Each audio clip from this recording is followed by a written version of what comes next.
तो 6:30 बजने वाले हैं और मैं भी अपना घर का सभी काम कर लिया है। जो झाड़ू पोछे का था, सुबह से उठी हुई हूँ, साफ़ सफाई करी, बाहर से सारा धुलना सब हो गया है। अभी मैं माता रानी के दरबार में जाकर करूँगी पूजा पाठ, लेकिन जो सामग्री है वो उठा लेती हूँ। और देखिए मेरा रौनक पहले ही जाकर बैठ गया माता रानी के सामने मत्था टेकने के लिए, तो ये भी उठ गया था। अभी ये भी पूजा करेगा मेरे साथ ही।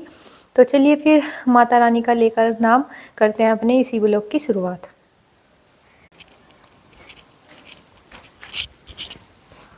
जय माता दी दोस्तों। माँ का पर्व आता है, हजारों खुशियाँ लाता है। इस बार आपको माँ सब कुछ दे जो आपका दिल चाहता है। जय माँ अम्बे। तो दोस्तों कैसे हैं आप सभी? आशा करती हूँ कि आप सब बहुत ही अच्छे होंगे, खुश होंगे और स्वस्थ होंगे। तो माँ अम्बे का नाम लेकर आज प्रथम नवरात्रि की करते हैं शुरुआत।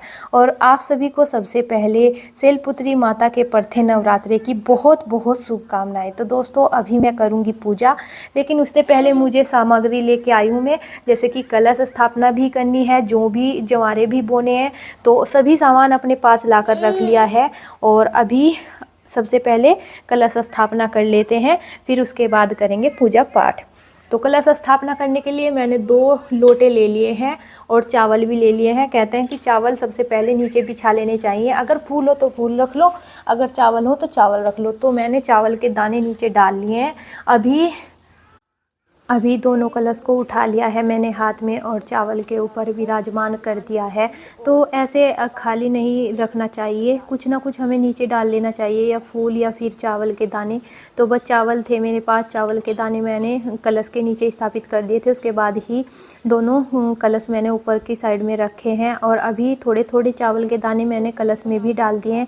अब की बार मेरे याद बिल्कुल भी नहीं रहा हल्दी की गांठ लाना, तो बस मैंने हल्दी की गांठ नहीं डाली और चावल के दाने ही मैंने दोनों कलश में डाल दिए हैं। उसके बाद मैं बनाने लगी हूँ स्वास्तिक। कहते हैं कि स्वास्तिक ज़रूर बनाना चाहिए, कोई भी हम शुभ कार्य करते हैं तो उसमें भी हमें स्वास्तिक ज़रूर बनाना चाहिए। इससे श्री गणेश भगवान जी का आगमन होता है हमारे घर में, और गणेश भगवान जी सदा सुखी रहने का आशीर्वाद देते हैं, तो इसीलिए हमें स्वास्तिक ज़रूर बनाना चाहिए। तो बस स्वास्तिक बनाने के बाद मैंने कलश में डाल दी है आम की टहनी, और आम की टहनी नवरात्रों में बहुत ही शुभ मानी जाती है। तो ऊपर वाले कलश में बिल्कुल सही आम की टहनी थी, तो मैंने ऊपर वाले कलश में डाल दी थी, और नीचे वाले कलश में भी डालनी थी मुझे, लेकिन तब मुझे कुछ पत्ते अखंडित दिखाई दिए। और कहते हैं कि पूजा, जब भी हम कोई पूजा आराधना करें तो उसमें कोई भी अखंडित चीज़ ना हो। तो बस कुछ पत्ते ऐसे थे जिनमें कीड़े वगैरह लग जाते हैं, तो वे पत्ते वहीं से ख़राब हो जाते हैं, कीड़े वगैरह खा जाते हैं। तो मैंने उस टहनी पे से साफ साफ पत्ते तोड़ लिए थे। दोनों टहनियों को मैंने पहले ही बाहर से धुल के ले आई थी। तो जो पत्ते सही थे तो मैंने नीचे वाले कलश में लगा दिए थे, बिल्कुल इस तरह ही जिस तरह ऊपर वाले कलश में लगाए हुए हैं। तो मेरे पास सुराही थी, एक ही सुराही थी मेरे पास, तो मैंने ऊपर वाले कलश पे रख दी थी। और खाली खुला नहीं रखा जाता, जो कलश होती है हमारी, तो इसको खुला नहीं रखा जाता। ऊपर सुराही ज़रूर रखनी चाहिए। प्लेट हो प्लेट रख दो, सुराही हो तो सुराही रख दो। मेरे पास सुराही थी तो मैंने सुराही रख दी है। उसके बाद मैंने नारियल रख दिया है, और सुराही को भी मैंने खाली नहीं रखी है, उसमें चावल के दाने डालकर ही नारियल को स्थापित किया है। और चुनरी मैंने पहले से ही लपेट दी थी, क्योंकि खाली नारियल भी नहीं रखा जाता। तो बस अभी इधर मेरे पास रखी हुई है मिट्टी, जो कि जिसमें कि मुझे जुआरे लगाने हैं। तो देखिए मिट्टी मैंने अपने पास ही रख ली है, और इधर रख लिया है जुआरे एक कटोरी सी में। तो बस मैं जुआरे बाद में लगाऊंगी, लेकिन अभी पूजा पाठ की तैयारी कर लेती हूँ। तो यहाँ पर मैं सोच रही थी कि मैंने माता रानी का सामान जो लाया हुआ है वो भी माता रानी के चरणों में अर्पित कर देती हूँ। तो इसमें 16 श्रृंगार है, और इसमें छोटी छोटी चीज़ें दी हुई हैं, काजल, कंघा, चूड़ियाँ वगैरह सब इसमें हैं। तो ये पैकेट 16 श्रृंगार माता रानी को चढ़ा दिया है। और उसके बाद मैं देने लगी हूँ जल का छिड़काव। वैसे तो मैंने गंगा जल से पहले ही छिड़काव कर दिया था, लेकिन मैं दोबारा से देने लगी हूँ क्योंकि इधर उधर हाथ लग जाते हैं। तो बस मैंने अभी छिड़काव देने के बाद मैं सबसे पहले करने लगी हूँ माता रानी को तिलक। तो देखिए वैसे तो बहुत सी चीज़ें होती हैं, कुछ चीज़ें हम भूल जाते हैं, कुछ चीज़ें हमारे याद रहती है, लेकिन जितना होता है हम करते हैं। और बस तिलक कर दिया था मैंने। अभी मैं सभी भगवान को पिराऊँगी यानी कि वस्त्र धारण कराऊँगी। तो जिसके लिए मैंने यहाँ पर नाला ले लिया है और नाला शुद्ध माना जाता है बहुत ही। तो सबसे पहले मैंने गणेश भगवान जी को वस्त्र धारण कराए हैं, यानी कि नाला जो लिया था उससे ही मैंने गणेश भगवान जी को वस्त्र धारण कराए हैं। और अभी मैं कराऊंगी सबसे पहले जो मैंने कलश पर नारियल स्थापित किया है उस पर भी मुझे कलावा रखना है, उनको भी वस्त्र धारण कराने हैं। और माता रानी को मैंने चुंदड़ी उठाई हुई थी, लेकिन मैंने फिर भी माता रानी को भी कलावा चढ़ा दिया है, उनको भी वस्त्र धारण करा दिए हैं। तो अभी बस पूजा की तैयारी करते हैं। तो बस अब मैं धूप बत्ती बनाऊंगी। और आज रौनक ने मेरा काफ़ी साथ दिया है, क्योंकि जब वो सुबह ही उठता है तो काफ़ी चिड़चिड़ा रहता है और बहुत ज़्यादा रोता है। लेकिन आज जैसे ही वो सुबह उठा तो वो सबसे पहले माता रानी के दरबार में ही आया। और रात भी उन्हें सोते हुए ऐसे ही किया था, जब भी माता रानी के सामने माथा टेक के तभी सोने के लिए गया था। और कहते हैं कि वाकई में ही बच्चे भगवान का रूप होते हैं। तो आज रौनक जैसे ही सुबह उठा तो माता रानी के आगे उसने सबसे पहले आके माथा टेका। और अभी भी वो आराम से बैठा हुआ है, आज वो कोई भी चूचपाट नहीं कर रहा जैसे कि वो रोता है सुबह उठते हुए। और मेरे पे ही रहता है, किसी पे नहीं जाता। तो अभी देखिए उसके डैडी भी सो रहे हैं और अभी इसको मैंने पीछे बिठाया हुआ है और फ़ोन दिया हुआ है, तो ये फ़ोन देख रहा है मेरे पीछे बैठा हुआ। तो अभी क्या होता है, जब हम कोई पूजा पाठ श्रद्धा भाव से करते हैं, मन से करते हैं, और अगर वो ही हमारी मन को भटक जाए तो हमें पूजा पाठ का ज़रा सा भी फल प्राप्त नहीं होता। अगर सच्चे मन से हम पूजा पाठ कर रहे हैं और हमारा मन भटक जाए तो हमें हमारी पूजा का फल नहीं प्राप्त होता। तो बस यही है कि मैं रौनक को आज बिल्कुल शांत बैठा हुआ है मेरा रौनक। माता रानी ने मेरी रौनक को ऐसी ही शक्ति दी हुई है। तो अभी बस मैंने प्लेट में स्वास्तिक बना दिया था और दीपक के लिए भी घी और बत्ती डाल दी थी दीपक में। और अभी रौनक को लगाया है तिलक, उसके बाद मैंने खुद से तिलक लगाया है। और अभी माता रानी के आगे मैं हाथ जोड़ने लगी हूँ कि माता रानी, जो भी मेरे से गलती हो, कलश स्थापना मैंने की है उसके लिए मेरे से अगर थोड़ी सी भी भूल चूक हो तो उसके लिए भी मुझे माफ़ करना। या फिर आपको वस्त्र धारण कराए हैं, गणेश देवता को वस्त्र धारण कराए हैं, कोई भी भूल चूक हो तो उसके लिए भी मुझे माफ़ करना। तो अभी रौनक बोल रहा था मम्मी जय, तो मैं उसको बोल रही थी हाँ कि जय करेंगे। तो बस अभी करते हैं अपनी पूजा प्रारंभ। तो जो भी पूजा सामग्री पूजा में चाहिए होती है वो सभी सामग्री मैंने यहाँ पर लाकर रख ली थी। और देखिए भूल चूक तो हो ही जाती है, क्योंकि जल्दीबाजी में कुछ चीज़ें याद रहती है, कुछ चीज़ें भूल जाती हूँ। वैसे तो मैंने ज़्यादा से ज़्यादा जो भी सामग्री होती है वो रखने की कोशिश की है, लेकिन एक आधी सामग्री अगर भूल भी गई हो तो माता रानी मुझे माफ़ कर देना। तो अभी मैंने किताब पढ़नी है और माता रानी की कथा प्रारंभ करने जा रही हूँ। तो लेके माँ दुर्गा का नाम वो करते हैं इसी के साथ अपनी कथा को प्रारंभ। जय माँ दुर्गे, जयकारा शेरवाली का बोल साचे दरबार की जय। श्री दुर्गा नवरात्र व्रत कथा। व्रत की विधि। इस व्रत में उपवास या फलहार आदि का कोई विशेष नियम नहीं है। प्रातः काल उठकर स्नान करके मंदिर में जाकर या घर पर ही नवरात्रों में दुर्गा जी का ध्यान कर कर ये व्रत कथा कहनी चाहिए, कथा पढ़नी चाहिए। कन्याओं के लिए व्रत विशेष फलदायक है। श्री जगदम्बा की कृपा से विघ्न दूर होते हैं। कथा के अंत में दुर्गा माँ सदा तेरी जय हो का उच्चारण करें। जय हो दुर्गे माँ। कथा प्रारंभ है। बृहस्पति जी बोले, ब्राह्मण जी आप अत्यंत बुद्धिमान, सर्वशास्त्र और चारों वेदों को जानने वालों में श्रेष्ठ हो। हे प्रभु कृपा कर मेरा वचन सुनो। चेतस्वनी माघ और आषाढ़ मास के शुक्ल पक्ष में नवरात्र का व्रत और उत्सव क्यों किया जाता है? भगवान इस व्रत का फल क्या है?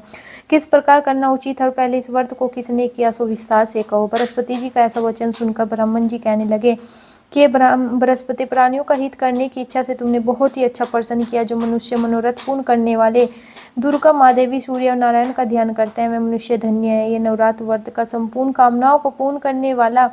इसके करने से पुत्र चाहने वाले को पुत्र, धन चाहने वाले को धन विद्या चाहने वाले को विद्या और सुख चाहने वाले को सुख मिल सकता है। इस व्रत के करने से रोगी मनुष्य का रोग दूर हो जाता है और कारागार में पड़ा हुआ बंधक मनुष्य छूट जाता है। मनुष्य की समस्त तो विपत्ति दूर हो जाती है और उसके घर में संपूर्ण संपत्ति आकर उपस्थित हो जाती है। आखिरकार जिस बात का डर था वही हो गया। और देखिए इतनी बड़ी गलती मैं कैसे कर सकती हूँ, मेरी समझ में बिल्कुल भी नहीं आ रहा है, क्योंकि मैंने माता रानी की कथा प्रारंभ कर दी थी पढ़नी, और बीच में ही जैसे मेरा ध्यान गया तो मैंने आज दीपक नहीं जलाया था। तो इसके लिए मैंने जो कथा पढ़ रही थी मैं उसको वहीं पर विराम देकर मैंने सबसे पहले माता रानी के आगे हाथ जोड़े और माता रानी से क्षमा याचना मांगी कि माता रानी मेरी भूल को माफ़ करना। क्योंकि देखिए प्रथम नवरात्रि से बहुत सौ से ऐसी गलती हो जाती होगी, मैं ये नहीं कहती कि सबसे ही होती है, कि प्रथम नवरात्रि में किसी से कुछ भूल हो जाती होगी, किसी से कुछ भूल हो जाती होगी। तो आज फर्स्ट टाइम मेरे से ये भूल हुई है, तो उसके लिए माता रानी मुझे माफ़ करना कि मैंने जोत नहीं जलाई और कथा प्रारंभ कर दी। तो मैंने जोत जलाने के बाद फिर दोबारा से अपनी कथा को प्रारंभ कर दिया था पढ़ना। और रौनक भी देख रहा था कि मम्मी क्या कर रही है, क्योंकि रौनक मेरे पास ही बैठा हुआ था और ये भी देख रहा था, सुन रहा था ये भी माता रानी की कथा। तो अभी बस मैं कथा पढ़ने लग रही हूँ। तो आज मुझे वाकई में इस चीज़ का बहुत ज़्यादा अफसोस है, बहुत ज़्यादा दुख है कि मैं माता रानी के सामने ऐसी इतनी बड़ी गलती कैसे कर सकती हूँ। आपने देखा भी होगा कि मैं कथा पढ़ती ही जा रही हूँ, लेकिन मैंने जोत नहीं जलाई, क्योंकि मैं इतनी ज़्यादा खुश थी कि माता रानी 9 दिन के लिए अपने सभी भक्तों को आशीर्वाद देने के लिए आई है।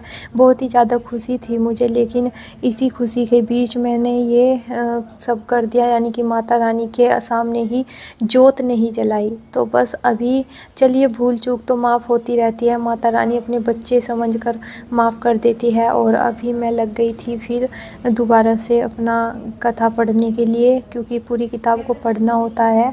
और 9 दिन तक की जो हम शुरू के दिन जो भी जैसी भी हम मन्नत मांगते हैं या स्थापना करते हैं, उसी के अनुसार हमें 9 दिन तक के वो कार्य करना होता है। तो बस अभी जैसे आज मैंने किताब पढ़नी शुरू कर दिया, तो 9 दिन तक के मुझे ये किताब को पढ़ना है और मैं बीच में इसको नहीं छोड़ूंगी। और अब की बार मैंने अखंड जोत नहीं जलाई है, अब की बार मैंने अखंड जोत इसलिए नहीं जलाई क्योंकि मुझे लग रहा था कि मुझे बीच में कहीं जाना भी हो सकता है और मम्मी घर पे नहीं थी, तो इसलिए अब की बार मैंने अखंड जोत नहीं जलाई। कहते हैं कि जब अखंड जोत घर पे जलाते हैं तो फिर अखंड जोत को अकेला छोड़ के कहीं भी नहीं जाया जाता। तो मुझे लग रहा था कि अब की बार मुझे कहीं जाना हो सकता है, यानी कि मेरा कहीं जाना हो सकता है। जैसे कि मेरी बुआ की तबीयत काफ़ी ख़राब है, तो मैं वहाँ भी जा सकती हूँ, अभी पता नहीं, लेकिन फिर भी मैंने अखंड जोत नहीं जलाई है। और हर बार मैं अखंड जोत जलाती हूँ, अब की बार नहीं जलाई है, तो उसके लिए भी मैं माता रानी से क्षमा मांगूंगी। और देखिए श्रद्धा भाव तो अपने मन में होना चाहिए, अपने दिल में होना चाहिए। तो हम पूजा कर रहे हैं और मन में हमारे कुछ और चल रहा है और इधर उधर की बातें चल रही है, तो पूजा हमारी कहीं से कहीं तक के भी नहीं लगती। चाहे हम कितना भी साज सजावट कर लें, माता रानी के लिए कितने भी 56 भोग बनाकर तैयार कर दें या कुछ भी हम माता रानी के लिए कर लें, अगर हमारे मन में ही मैल भरा हुआ है या मन में इधर उधर की बातें चल रही है, तो वो पूजा हमारी कहीं से कहीं तक के भी नहीं लगेगी, ना हमें उस पूजा का फल मिलेगा। तो बस अभी अगर हम सच्चे मन भाव से, चाहे हम माता रानी के लिए कुछ भी ना करें, अगर सच्चे मन भाव से माता रानी का नाम या रटन कर ले माता रानी का, तो माता रानी उसी चीज़ से बहुत ज़्यादा खुश हो जाती है। क्योंकि माता रानी भी अपने बच्चों के लिए अच्छा बुरा देखती है, माता रानी भी ये देखती है जिस तरह हर माँ बाप अपने बच्चों के लिए अच्छा सोचते हैं, उन्हें गलत रास्ते पे चलने से रोकते हैं, इसीलिए ऐसी ही हमारी माता रानी भी है कि अपने बच्चों के लिए सब कुछ अच्छा ही सोचती है। अगर बच्चे माता रानी के लिए अच्छा ना सोचे, बाहर से हम लोग दिखावा कर रहे हैं, अंदर हमारे मन में मैल भरा हुआ है, तो उस चीज़ का, उस पूजा का भी हमारे ऊपर कोई भी प्रभाव नहीं पड़ेगा, ना वो पूजा हमारे लगेगी, ना माता रानी हमें आशीर्वाद देगी। तो बस देखिए बहुत सी चीज़ें होती हैं, वैसे तो बहुत से नियम पालन होते हैं माता दुर्गा माता के पूजन के लिए, लेकिन जितना अपने से हो सके उतना हम करें, उतना ही ठीक होता है। तो बस अभी ये भी आ गए थे नहा धोकर और हम करने लगे थे आरती। तो देखिए रौनक भी अपने पापा की गोदी में बैठा हुआ आरती कर रहा है। और आज मुझे काफ़ी खुशी है इस चीज़ की कि हम पूरे परिवार ने मिलकर अपने माता रानी का आशीर्वाद लिया है, तो ये चीज़ें बहुत ज़रूरी होती हैं। तो अभी रौनक के पापा लगाने लगे हैं भोग। आरती हमारी हो गई थी तो उसके बाद भोग लगाने लगे हैं। पूजा पाठ हो गई है और आज क्या हुआ कि आज घर पे पंचमेवा ख़त्म हो रही थी। वैसे तो 2-4 दिन से हो रही है पंचमेवा का प्रसाद, जो मैं हर बार माता रानी के दरबार में भोग के लिए रखती हूँ। आज अब की बार नहीं रख पाई हूँ, लेकिन पूजा करने के बाद मेरे पतिदेव सामान लेने के लिए चले गए हैं बुढ़ाने, क्योंकि आज संडे है और संडे के दिन उनकी छुट्टी है और कल सैटरडे था, कल भी उनकी छुट्टी नहीं थी।